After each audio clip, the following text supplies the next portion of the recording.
बिस्मिल्लाहिर्रहमानिर्रहीम अस्सलाम वालेकुम। Doctor Arshad veterinary clinic YouTube channel पे वेलकम। वीडियो में एग्स ट्रे के बनने के अमल की बात होगी कि अंडू के लिए इस्तेमाल होने वाली ट्रे किस तरह से बनती है, इसका मुकम्मल तरीकाकार क्या है। फिर उसमें अंडू की स्टोरेज के वाले से, फर्टाइल अंडू की स्टोरेज के वाले से बात होगी। तो ये वीडियो के अंदर मैं साथ साथ आपको स्टेप बाय स्टेप एक एक चीज़ दिखाता जाऊंगा और इसके कौन से वज़न वाले अंडे के लिए कौन से नंबर की ट्रे हम इस्तेमाल करते हैं, इसका मुनासिब दामों में आपके पास रेट क्या होना चाहिए और इस बिज़नेस के वाले से मुकम्मल तफसीली बात होगी। एग्स ट्रे बनाने के लिए हम वेस्ट पेपर का इस्तेमाल करते हैं, मुख्तलिफ़ किस्म के कॉटन का इस्तेमाल करते हैं या अखबार का इस्तेमाल करते हैं। फिर उसका हम पल्प बनाते हैं, यानी कि कागज़ का गोदा बनाते हैं या मावाई कागज़ बनाते हैं। फिर उस गीली ट्रे को खुश्क किया जाता है, खुश्क करने के बाद उसकी पैकिंग की जाती है और उसके बाद उसको फ़रोख्त किया जाता है। यानी कि पल्प बनाना आपने, कागज़ का गोदा, फिर उसको सांचे में आपने डालना, फिर खुश्क करके बंडल बनाने, पैक करना और फिर उसको फ़रोख्त कर देना। ये वो आपको वेस्ट मटेरियल, वेस्ट पेपर आपको दिखा रहा हूँ कि जिसको इस सामने वाले बिन में डाल के इस रॉ मटेरियल को, इस वेस्ट पेपर को, ये जो सामने आप बिन देख रहे हैं, इसमें इसको अच्छी तरह से पानी के साथ मिक्स करके इसका फिर हम गोदा बनाते हैं, जिसे हम पल्प का नाम देते हैं।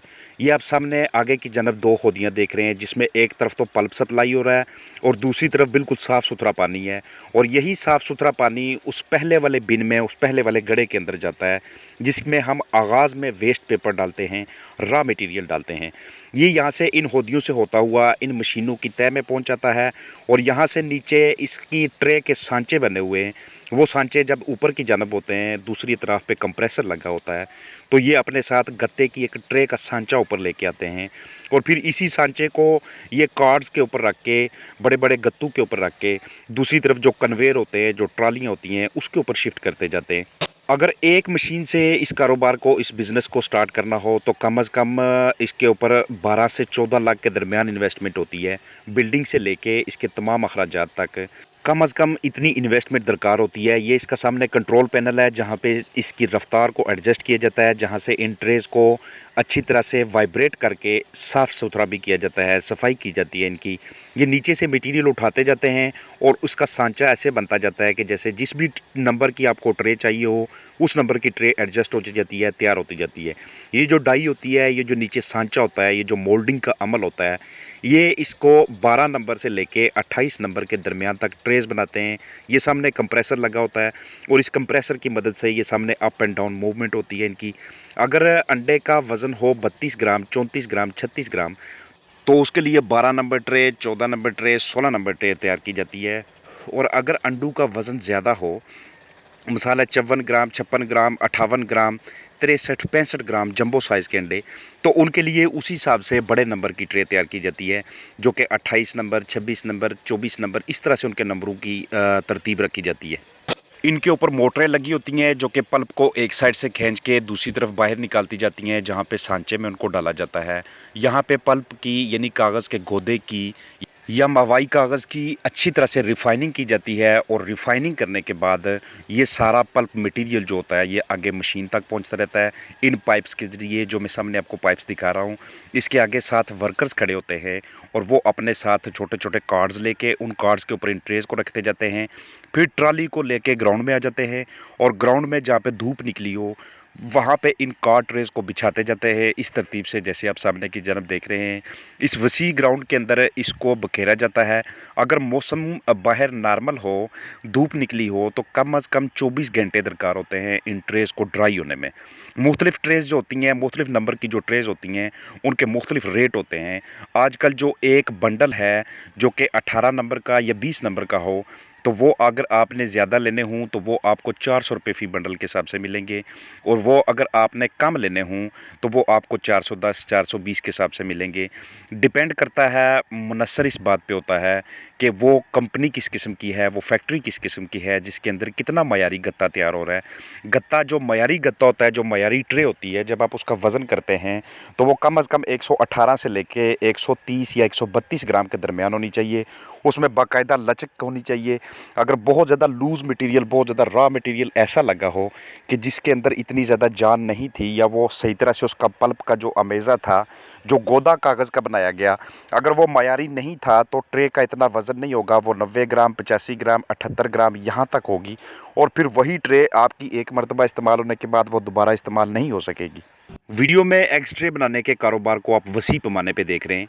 आप इसे घरेलू पैमाने पे छोटे छोटे एग्स की तरह की, जिस तरह की ट्रे होती है उस तरह का अगर आप सांचा बना लें और उसके अंदर खुद रॉ मटेरियल तैयार करके उसमें डालें और फिर उनको ड्राई करें, तो आप घरेलू पैमाने पे भी आप इस तरह की ट्रेज़ को तैयार कर सकते हैं। मुख्तलिफ तरीक़ाकार हैं। मैं देखूंगा कि अगर किसी की डिमांड हुई तो मैं मज़ीद भी इस वाले से वीडियोस बनाऊंगा कि इसको हम लो स्केल पे, छोटे पैमाने पे हम इसको कैसे तैयार कर सकते हैं। फिर इन्हीं ट्रेज़ को जब आप टेबल एग्स के लिए इस्तेमाल करते हैं, तो अगर ये अच्छी और मयारी ट्रेज़ हों, मयारी किस्म की फैक्ट्री से आई हों, तो इनको आप दूसरी मरतबा, तीसरी मरतबा, चौथी मरतबा भी इस्तेमाल कर सकते हैं। नहीं तो अगर ये लो स्केल की हुई तो फिर ये आपको पहली ही मरतबा इस्तेमाल करने के बाद डिस्कार्ड करनी पड़ती है। अगर आप एग्स दूर किसी जगह पे ट्रांसफ़र करना चाहते हैं, डिस्पैच करना चाहते हैं, तो उसके लिए भी अच्छी किस्म की जो ट्रे होती है उसका रीयूज़, उसका दोबारा इस्तेमाल मुमकिन होता है। जो ट्रे ख़राब होती है वो आपको डिस्कार्ड करना पड़ती है और आपको उस पे ख़र्चा डबल आ जाता है। अगर आप फर्टाइल एग्स को इनके अंदर पैक कर रहे हैं तो उनकी पैकिंग का ये तरीकाकार होगा कि नीचे की जानब भी आपने 2 ट्रेज़ रखनी है, सबसे ऊपर की जानब भी आपने 2 ट्रेज़ रखनी है। मतलब 2 ट्रेज़ नीचे की जानब, 2 ट्रेज़ ऊपर की जानब, और दरमियान में 6 ट्रेज़ में अंडा होगा। फिर इस तरह के दो छक्के बना के, यानी कि एक जो आपके पास छक्का होगा उसमें भी 6 ट्रेज़ और दूसरे में भी 6 ट्रेज़। इनको आप जब बॉक्स के अंदर पैक करके आगे डिस्पैच करेंगे तो चाहे जितना भी दूर गाड़ी इन्हें लेके जाए, इसमें अंडों की ब्रेकेज नहीं होती, क्योंकि इसकी बनावट इस तरह से होती है कि ऊपर से अगर ऊपर उनके कॉलम बने हों, ऊपर दूसरी पेटी हो, ऊपर तीसरी पेटी, चौथी, पाँचवीं भी हो, तो जितना मर्जी वो प्रेस हो जाए, अंडों की ब्रेकेज नहीं होती। तो ब्रेकेज का ना होना भी मयारी ट्रेज़ की निशानी होता है। अगर आप इसके अंदर गैर मयारी किस्म की ट्रेज़ लगाते हैं तो ये भी आपके जो फर्टाइल एग्स है उनमें ब्रेकेज लेके आएगा, और जब एक फर्टाइल अंडा टूटता है तो उसमें से निकलने वाली जो जर्दी होती है वो जब दूसरे अंडों के ऊपर बिखरना शुरू हो जाती है, जब उनके ऊपर स्कैटर होती है, फैलती है, तो वो उनकी भी कंटेमिनेशन कर देती है। इसलिए मयारी ट्रेज़ को तैयार करना, चाहे घरेलू पैमाने पे, चाहे उसको बिज़नेस के तौर पर बड़ी बड़ी मशीनें रख के, ये इस कारोबार के लिए सबसे अहम चीज़ होती है। ट्रेस बनाने के लिए जो आपको रॉ मटेरियल चाहिए होता है, जो वेस्ट पेपर चाहिए होता है, ये आपको दुकानों से मिलता है, ये आपको अखबार फरोश से मिलता है, ये आपको पुराने गोदाम जो होते हैं वहाँ से मिलता है, जहाँ पे गुड्स ट्रांसपोर्ट सर्विसेज वाले होते हैं, उनके पास इस तरह के बड़े बड़े गत्ते, बड़े बड़े कॉटन्स मौजूद होते हैं। उनसे परचेज़ करके फिर इसको आपने, इसका रॉ मटेरियल बना के, इसका आपने कागज़ का गोदा बना के अच्छी तरह से, फिर उसके बाद इसकी रिफ़ाइनिंग करने के बाद फिर पल्प सप्लाई करना आगे की जानब। फिर आपने पल्प की मोल्डिंग करनी है। मोल्डिंग यानी कि सांचे में अच्छी तरह से डालने के बाद सबसे अहम चीज़ होती है कि आप इसको ड्राई करने के लिए कितना टाइम दे रहे हैं। अगर तो आपने बराबर फासले के ऊपर ट्रेस बिखेरी हुई हैं और अच्छी तरह से ड्राई का टाइम इसे दे रहे हैं, तो उसके बाद जो इसमें रिजिडिटी आती है, उसके बाद जो इसमें सख्ती आती है, वो इसके मुद्दत को बढ़ा देती है, इस्तेमाल की मुद्दत को। तो जब भी आप अपने पास ये ट्रेस लेके आए, हमेशा उनको डिसइंफेक्ट कर लें, क्योंकि ये बड़े बड़े लंबे प्रोसीजर से होकर गुजरती हैं, कोई पता नहीं चलता कि इनके ऊपर कितने जरासीम होंगे। तो अगर तो आप फर्टाइल अंडों की हैंडलिंग इसमें कर रहे हैं तो उससे पहले इनको डिसइंफेक्ट करना बड़ा ज़रूरी होता है, चाहे वो आप डेटॉल के साथ करें या आपके पास कोई दूसरा अच्छा डिसइंफेक्टेंट मटेरियल हो। दोनों तरफ से अच्छी तरह इसको डिसइंफेक्ट करके दोबारा से सूरज की रोशनी में इसको ड्राई करके फिर इस्तेमाल में लाइएगा। उसके बाद जो कंटेमिनेशन होती है, अगर ट्रेस के ऊपर वो हुई, अगर ट्रेस के ऊपर किसी किस्म का जरासीमों का लोड हुआ, तो वो कम से कम एग्स में ट्रांसफ़र नहीं होगा, और आप उसमें जो फर्टाइल अंडे स्टोर आपने किए हुए हैं और बाद में आपने वो मुर्गी के नीचे रखने हैं या अपने इनक्यूबेटर में लगाने हैं, उनमें कंटेमिनेशन ना होने की वजह से फिर जो रिज़ल्ट्स होते हैं हैचेबिलिटी के, अंडों से चूज़े निकलने की जो शरह होती है, वो बड़ा बेहतरीन किस्म का तनासब आपको हासिल होता है।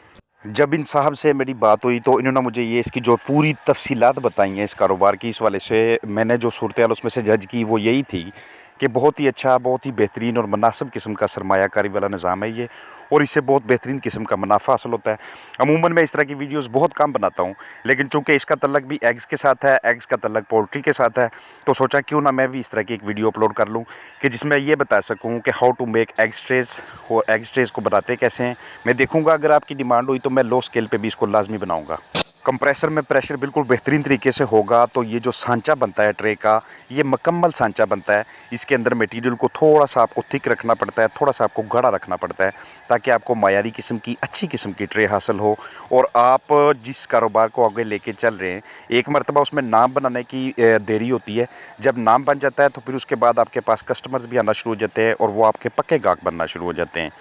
मज़ीद इस हवाले से आपके कोई सवालात हुए तो मैं कोशिश करूँगा कि मैं उन तमाम के जवाबात दे सकूँ। अपना ख़्याल रखिएगा। फ़ी अमान अल्लाह।